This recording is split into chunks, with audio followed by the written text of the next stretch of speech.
plot a reasonable timeline, 1 year out, 3 years out, 5 years out, what do you think will be revealed? I think in the next year, we need to get, and I think from talking to directly with members of Congress, myself, in the last few months, to have a select committee with subpoena power with these firsthand witnesses being brought forward. Remember the little kind of initial hearing they had in July. I was meeting with Congressman Burchett and some of the others before then and helping them formulate what kind of questions they should be asking, and advising them. But I said, you need to have subpoena power, and they didn't want to do it. And I said, you have to, because otherwise you're only going to get people who are willing to come forward, like Mr. Grush, who I had met with when he was still deep undercover. And also I had spoken to David Fravor, and I said, Mr. Grush is a secondhand witness. He had the access to the people and in the facilities that we want to bring forward. But he was secondhand. He didn't actually get into the underground facilities or the skiffs where the ET craft are stored. But I have people on my team who have been there. They have to be subpoenaed. So finally, there were 6 members of Congress a couple weeks ago wrote a letter to the Speaker of the House saying, we want to have a select committee that has subpoena power. That has to be okayed by the Speaker of the House, McCarthy. But he's favorable to it, I understand. And I know that the House Government Reform and Oversight Committee chairman is also supportive, Mr. Comer. So we're seeing that happen very quickly. The other big thing that happened, I think this is probably the biggest, was in June after we had our National Press Club event, and we had some compelling whistleblowers come forward who were not at the hearing you saw. So if people want to get on our YouTube channel, you can see that whole event. One of the things that happened is that the Intelligence Committee attached, and it came out unanimously, a provision for safe harbor or amnesty for these large corporations and individuals to come clean, come forward. And once it's passed by the House and signed by the president, it would give 6 months where they have to be compelled to provide, whether it's extraterrestrial bodies, spacecraft, man-made high-tech, what would they call AT, advanced technology, or ARVs, alien reproduction vehicles, which are man-made knockoffs of UFOs that you see. By the way, most of the footage you've seen is ours. It's not extraterrestrial. Okay. We'll get into that. Yeah. But so basically that puts a clock on it once that gets passed. Now it's not passed yet, but that's 6 month period. Now, when I first met with the senior folks in the Senate, they said, well, we might have to do a year and a half, give people time. Once they found out that there was, in fact, and I use this word advisedly, a criminal and treasonous organization keeping this information secret from the White House and the Congress, they're the ones who moved it from wanting to do a year and a half of amnesty to come forward to 6 months. So that gives you an idea how much progress has happened in their thinking of seeing how serious the problem is. Now, at that point, you're going to get into a conundrum. If you pass a law that then says it will be a criminal offense not to turn these materials and technologies over to the U.S. government within 6 months, how are you going to enforce it? So now I'm begun to get engaged in conversations, and I want to say this here on the record, that law enforcement will have to be stood up. And we hope it would be non-kinetic. In other words, not violent. What we're hoping is that people working in that system who don't know it realize, by virtue of the fact that the Congress doesn't have any information, that that is an unsanctioned and illegal project. And when law enforcement authorities appear, they will simply put down their arms. Because as it is now, those facilities have a shoot-to-kill order for those who are unauthorized to enter it. I know this also for a fact, because I've been at these places. So I think that one of the big problems very quickly becomes, what kind of teeth? What's the follow-up? Because I don't, it may be that these investigations with firsthand whistleblowers who Mr. Grush has spoken to and that are on my team are subpoenaed, and it comes out in an orderly fashion. but you still would need the cooperation of the Lockheed Skunk Works and Northrop Grumman and Raytheon, E-Systems, SAIC. I know who these are. And, most of the people working on those companies are not part of these programs. These are extremely compartmented, beyond top secret, although top secret is the highest classification, but they're held by corporate compartments. Remember, the U.S. government doesn't build anything. My uncle was Northrop Grumman his whole career, and he helped design the lunar module, put the first man on the moon. But, the U.S. government authorized it and funded it, but it was built by Grumman, became Northrop Grumman. So where the center of gravity on all this, ironically, is in the corporate sector more than the government. It's sort of a hybrid.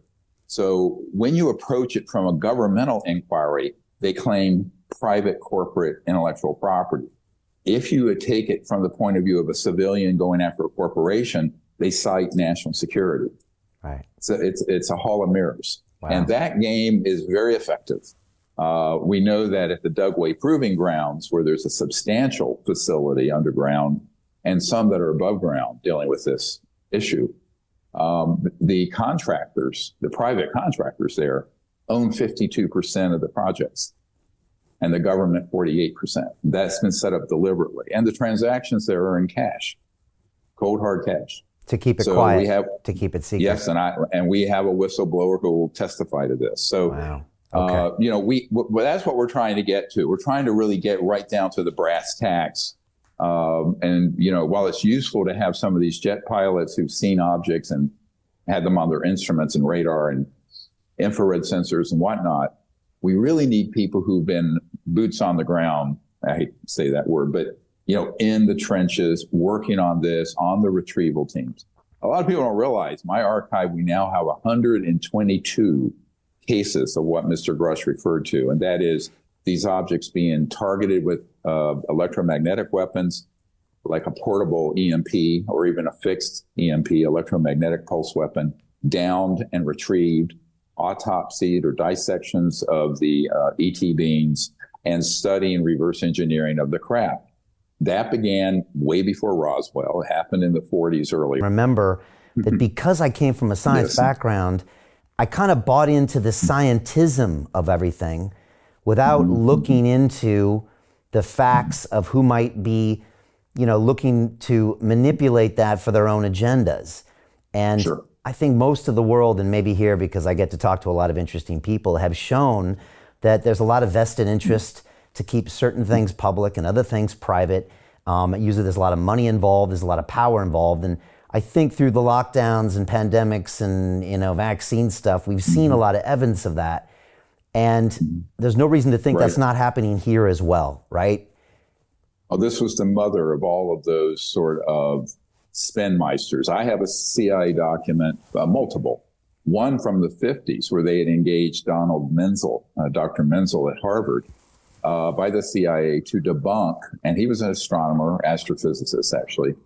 And this document, plain black and white, says that he was engaged. It was to be kept secret, to go out to the public and dismiss the evidence that was coming in the 1950s. I have a later document that names Professor Condon of the Condon Committee in the University of Colorado that the U.S. government engaged to study this issue. And in that document, it says our relationship with Dr. Condon must be kept secret because he is our person, on the committee as the head of it. And what he did is that he cherry-picked people coming before that committee. And for example, Dr. Robert Woods, who's a whistleblower on our team, he's a McDonnell Douglas aerospace PhD. He had compelling evidence. And this was in 1969. He's still living. And he had compelling evidence of these objects being real, some of them being of extraterrestrial origin. And believe it or not, Dr. Condon went to old man McDonald of McDonnell Douglas Aerospace and said, fire this man. He is not to be on this committee, and tried to get Dr. Woods fired. This we have on a written and video testimony from Dr. Woods. So I point out to people, this is the kind of corruption that has kept the truth away from the public. And I could list hundreds and hundreds of cases like this. over the last 75, 80 years. Now, to what end? I mean, I think the big question, when I first briefed the director of the CIA, or Bill Clinton, and he asked me, why would this be kept away from me and the president? Because the president and the director of the CIA had been denied access to the projects dealing with this problem. Now, this is in December of 1993. It was 30 years ago, virtually. And I said, look, the reason it's being kept so secret is because the technologies behind how those objects move, they have no jets, they have no rockets, they're not an internal combustion engine, and they most certainly don't have a nuclear power plant on them because there's no heat signature, and nuclear power fission is hot. So when you look at them, you realize it's a whole new physics, a whole electromagnetic propulsion type system using very high voltage systems, similar to what Nikola Tesla and other people stumbled across in the early 20th century. But I said, if that were to be disclosed, we would terminate oil, gas, coal, nuclear power, wind, solar, you name it, and public utilities. You're talking a huge transformation in how the world operates. Now, on the one hand, it would be disruptive to the status quo of the macroeconomic system. On the other hand, it would end all pollution. It would end all poverty in 20 years, and everyone on the planet would have quote unquote free energy from what's called the 0 point energy field. And we can discuss this later. So he said, I get it. So, you know, it's about power, money, and the corrupting influence of it. It is not about science, because once you drill down the science, the evidence is absolutely overwhelming. Wow. There's all these cubby holes of like you said, the commercial interests intersecting with the government interests, and it's hard to know who's in charge. Funny enough, it seems a little bit like when I was wondering who was protecting my freedom of speech on social media platforms. The government said it's a private corporation. The private corporation said you signed our community policy. Meanwhile, they were collaborating in the background, violating my rights. So it's not the same thing, but it seems like a weird, again, like catch-22 situation. Now, you said... Yeah, you're right. Yeah. And there are some striking parallels between at the playbook of how they've kept control over the public, the media, and opinion on the UFO issue, and what they did with COVID. And also, I might add, what they did with 9/11, but that's a diversion. Yeah, no, I see quite a few parallels. And again, like with my science background, I still remember, 3 years ago, it's a bit of a tangent, but I think it's relevant. I had a conversation with Robert Kennedy Jr., and this was right during the lockdowns. And I had the science background, so I was all pro-vaccine because the science had taught me that was the right thing. I went to talk to Robert F. Kennedy, and he started breaking down everything that happened from a legal perspective, the lack of liability, and all these things. By the end of that episode, I was really starting to question my scientism. And I started realizing, wait a second, this has all been co-opted. The media is involved because there's billions, if not trillions of dollars on the line. So your pure science background isn't going to help you when humans and emotions and money and power is involved. And so, yeah, the more of what I hear about what you're talking about, it seems like maybe that was the original, whitewash operation and using media, and now even using some of these private, public, strange layers to keep things from the public. What you said that just alarmed me was if they go after these projects from a law enforcement perspective, that they might fight back and shoot on sight. And so where are these, are we talking in... Listen, the millions of people listening, the status quo on this is not going to stand much longer. Okay. And there are people, I'm going to use a term used to me by very senior special forces people. We are fed up with being the have-nots. In other words, putting their lives on the line every day, and they find out there's a group that's completely in violation of the oath they took to uphold and defend the Constitution of the United States against all enemies, foreign and domestic. So I think that as I see it, and not all of this, all I can do is advise, but I just do not believe that the status quo is going to hang together. Now, there's a risk in this.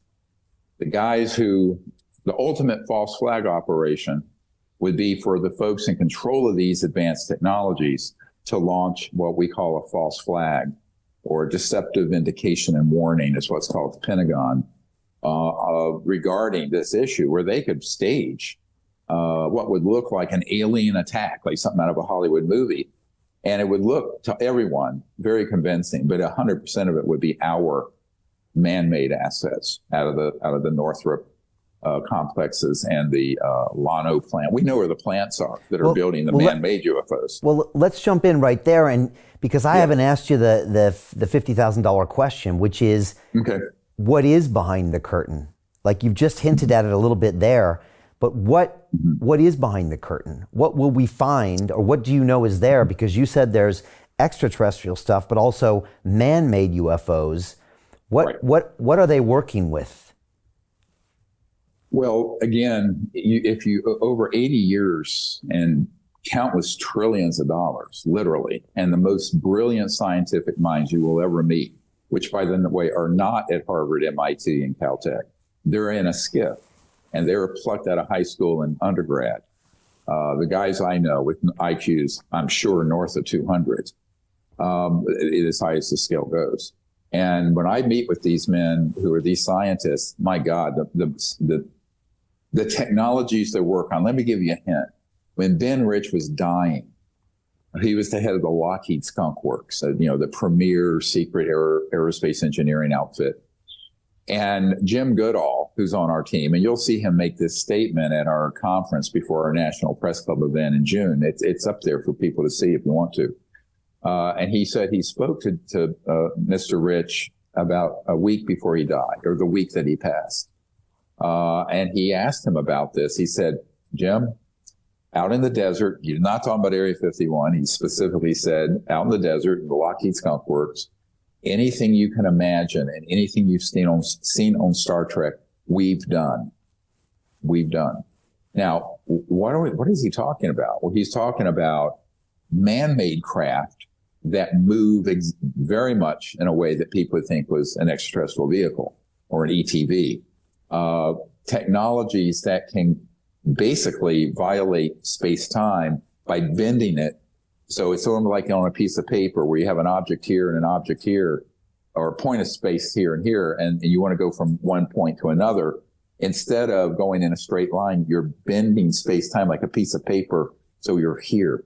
So it's the ultimate quantum entanglement level of technology. But these began to be studied in very, very well-funded programs in the 40s and 50s.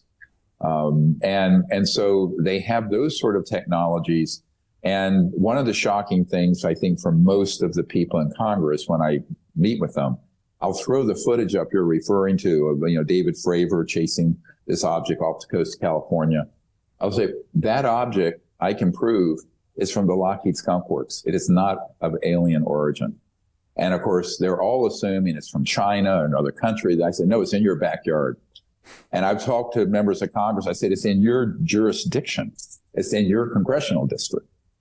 But how can you prove that? I can prove it by the people who've handled them. I can show them where the entrance to the underground base is. I have a photo of it. We have all of this, and I'm turning all of it over. I mean, I have no use for it. I'm a private citizen who's just researched and collected all this over a 30-year period through just sheer, frankly, stubbornness. But what reaction do you get from a congressman when you say, not only is this American-made with probably U.S. taxpayer money, but this is in your own damn jurisdiction, and you can't even see it, you won't even know it, you probably can't get close to it. What do they say? They must get upset. They do get upset, and it's I will tell you that when I first started working with all these guys here, they have a type of, I call it disclosure PTSD. It's a traumatic, and people laugh. I said, no, this is for me in the 1990s, it was very traumatic to find out about this was absolutely real, that it was being kept secret, that it was out of control, and that there was a compartmented part of it that were already committing atrocities such as staged fake alien abductions and mutilations. Everybody's heard of these. Everybody assumes they're alien. They are not. We have a testimony from Air Force intelligence officer as well as documents that prove that those are being done by humans for their, quote, psychological warfare value. So the sort of manipulation that some people observed with COVID, put that on steroids. And that's what you're dealing with here. To what end? So I think there are two things. One is that they want to keep the energy technologies away. And this is why we did the Lost Century and how to reclaim it, with an expose of what the world has lost through this illegal secrecy and how we need to regain it and what the world looks like after that, which is gorgeous, beautiful. A totally transformed planet if we no longer had to have any polluting sources of energy. The energy itself was free once you had the device, the 0-point generator system, and poverty around the world would vanish in a generation, about 20 years. But there's some big stakeholders, right? Hundreds of trillions of dollars at stake. So this is where you get into a real power struggle, which is what this issue is. The other part of it is that if you look at sort of the lockdowns and global control that happened, that was, can I be blunt? I know for a fact that was a beta test for what they're wanting to do on this issue. And that is to disclose it in such a way that it manipulates the public into fear so that they can then, through sort of a totalitarian militarism and central state authority, control the whole world, not just one country. As Reagan said, he got brainwashed. I know who did it, when he said, wouldn't our job of creating world unity be easier if we had a common alien threat to fight? So this is why they've spent so much time making, bad Hollywood movies and UFO conferences and staging these ridiculous abductions, which are gruesome. And there are terrible victims of those. But they're not being done by extraterrestrial beings. They're being done by what's called stagecraft, using advanced man-made ET-looking craft, but they're not ET, and other technologies, electromagnetic warfare systems, chemical canisters, and what have you. And I've debriefed a number of people who have been both the operators of those systems and the victims.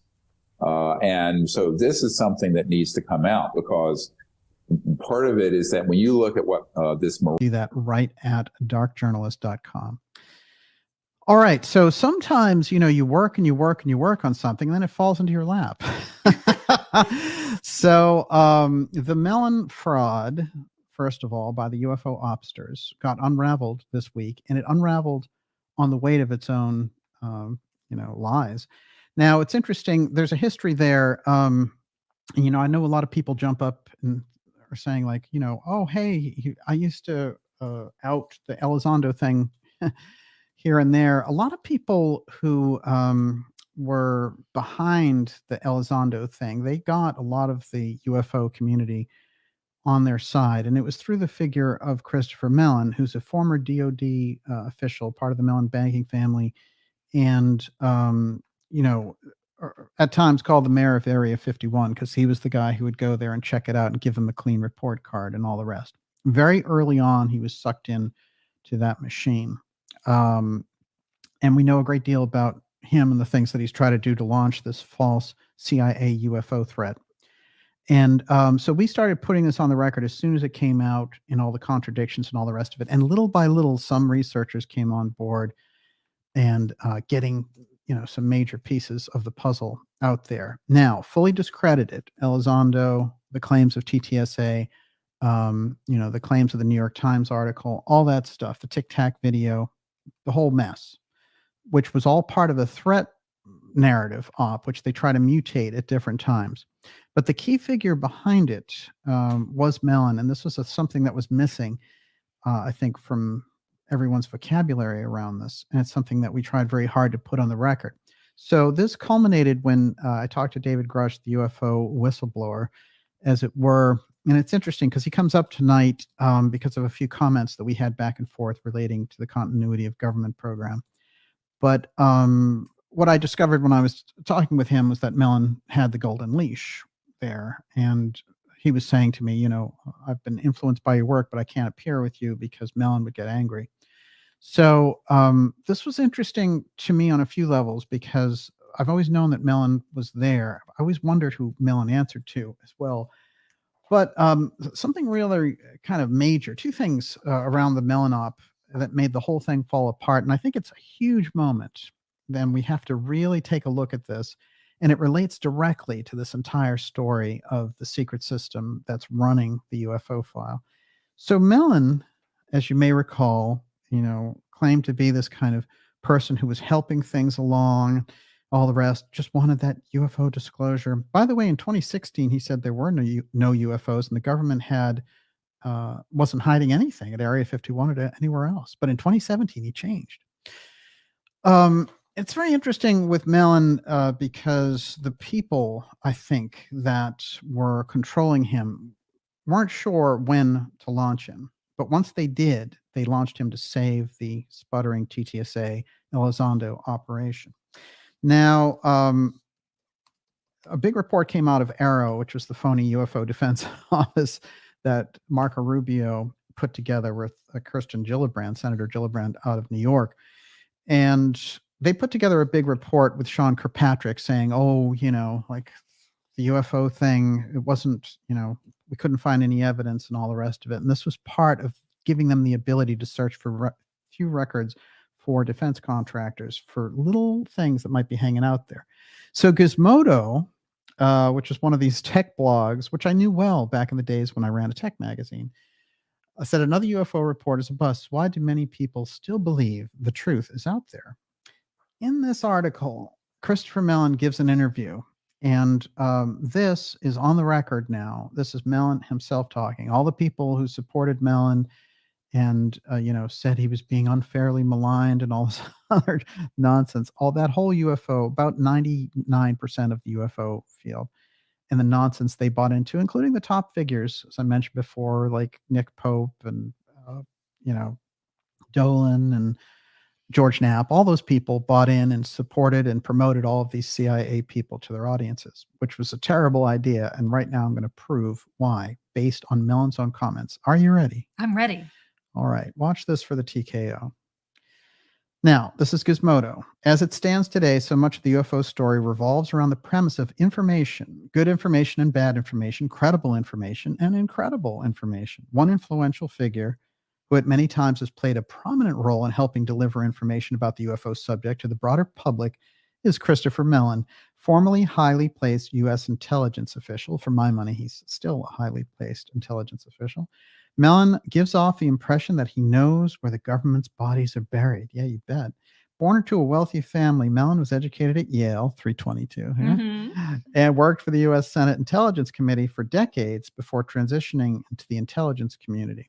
He was known as the mayor of Area 51, by the way, as I stated earlier. When I did my own research on him, it went much deeper than any New York Times bio or anything like that. This guy was the one that they sent in to give a clean bill of health to these different secret bases so that they could continue their work. So in other words, he was able to hoard that and protect those guys over 2 decades in government.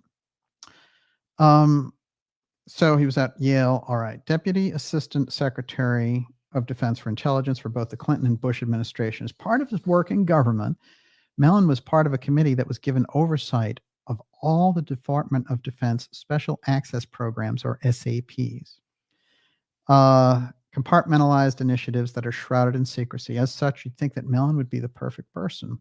For the better part of the last decade, Mellon has used his government bona fides to advocate for transparency surrounding the UFO issue.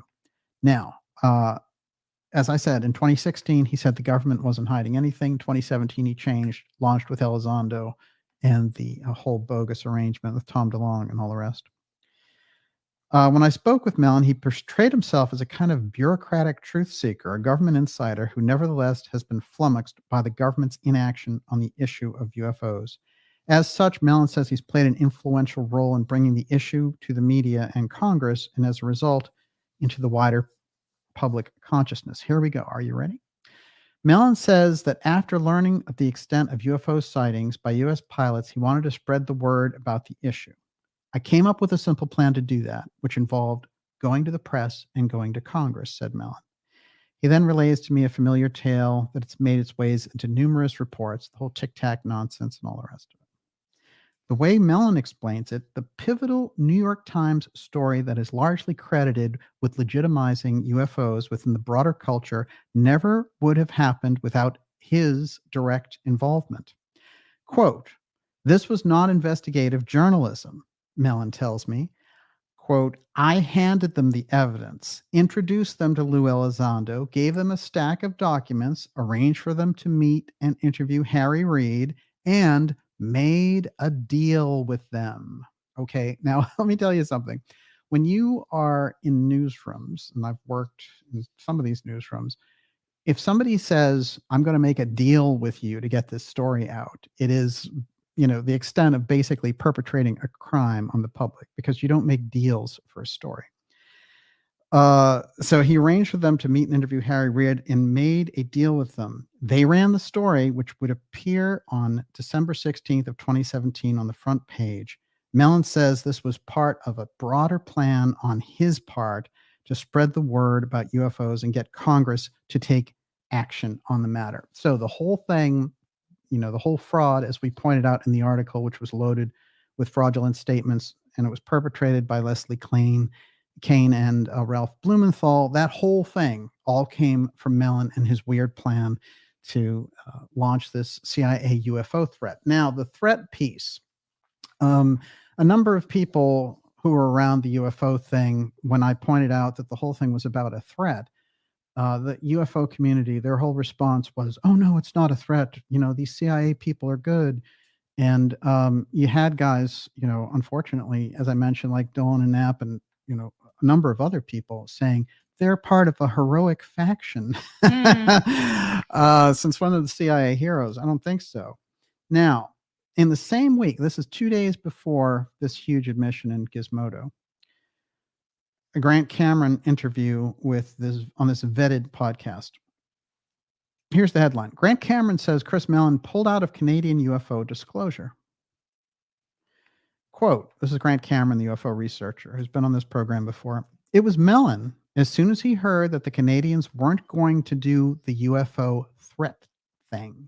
They were going to do a scientific investigation of UFOs, he said. That's the poison pill, Mellon said. I'm gone. So no threat, no research, no funding, and all the rest of it, no cooperation, no statements, no nothing. As soon as that Canadian government said, we want to take a scientific approach to this thing, Mellon said, if you're not going to use the UFO threat, then forget it. I'm out of here. I'm not going to waste my time, because his instructions are to launch a UFO threat. He gets those instructions from the people inside the intel community, based directly in the Central Intelligence Agency. He rolls it out. He's got the money. He's got the connections. He rolls out the whistleblowers. That's where we get all the phony hearings in Congress. This is the nature of the UFO threat that the CIA launched on us in 2017. They've been doing it for a long time behind the scenes, but this was their moment to hit. Now it's on the record. It's indisputable. And those UFO researchers who said, there is no threat, anyone who goes after them just is attacking disclosure and all the rest of it.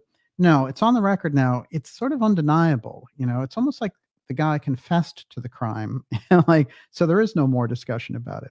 They launched the op. The question now is, why did the CIA launch the UFO threat op? And that gets us directly to the continuity of government, COG, end of this topic. Everyone, you're watching the Dark Journalist Show. This is Deep State in Space. COG UFO file revealed.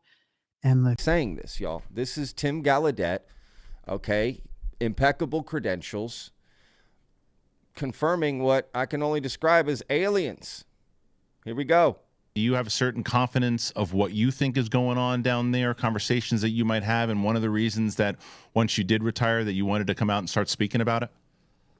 Oh, I'm totally convinced that we're experiencing a non-human higher intelligence. By the way, there's non-human intelligence all around in the ocean, especially when you look at marine mammals like whales and all that. But this is non-human higher intelligence, and they, of course, are possessing craft, vehicles, whatever that can do things we can't explain, and with technology we can't explain, and with laws of physics that are not what we know them to be, obviously. So, and I am completely convinced, because I know the people who were in the government programs, the legacy programs that oversaw both the crash retrieval and just the analysis of UAP data. So I'm very confident in these people, former intelligence, former DOD, and we are working as a team behind the scenes to advance disclosure, a controlled disclosure, mind you, as was put forth in the Schumer Amendment.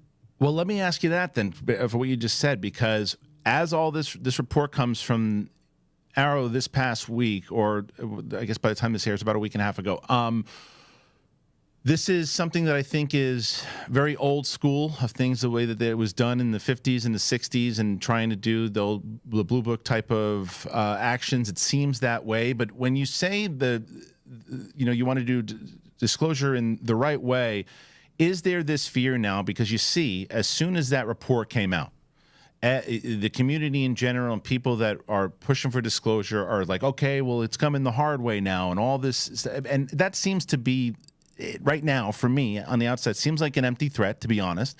But I ask you a two-part question here, Tim, if you will. The first part is, do you think that this report by Arrow risks a big leak in something that could be catastrophic disclosure? And I guess the second part of that is, why are there not other countries then?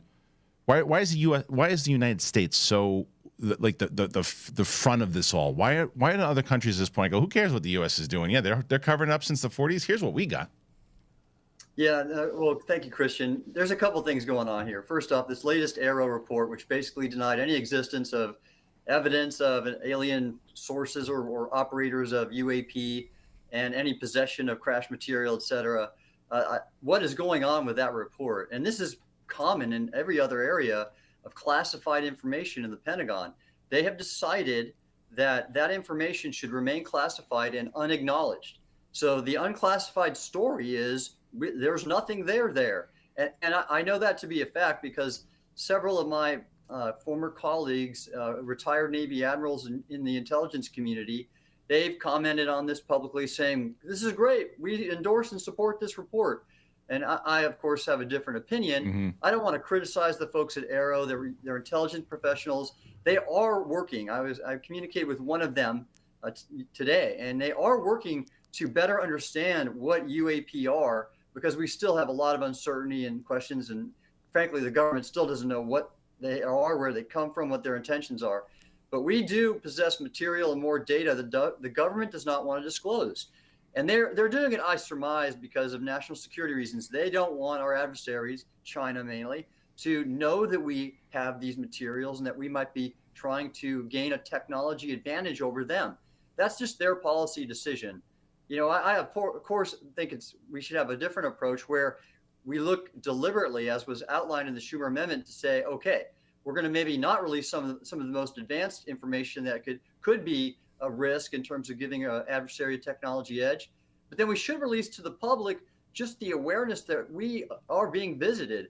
That's important because there's so many national security and public safety concerns about this, knowing this fact, that we should have an informed public to develop this public policy that's totally absent and necessary. About our allies who are basically following our lead more or less, but not entirely. You know, France put out their Cometa report, and I think others, like one of the Canadian senior officials last week, your country, I think, spoke out about, I think, a need for disclosure. And so there's more. We should be showing leadership in the U.S. and right now, I don't want to say we're not. With disclosure, we are not showing leadership because we made the policy decision not to do it. I think it's unfortunate and it's going to be a setback.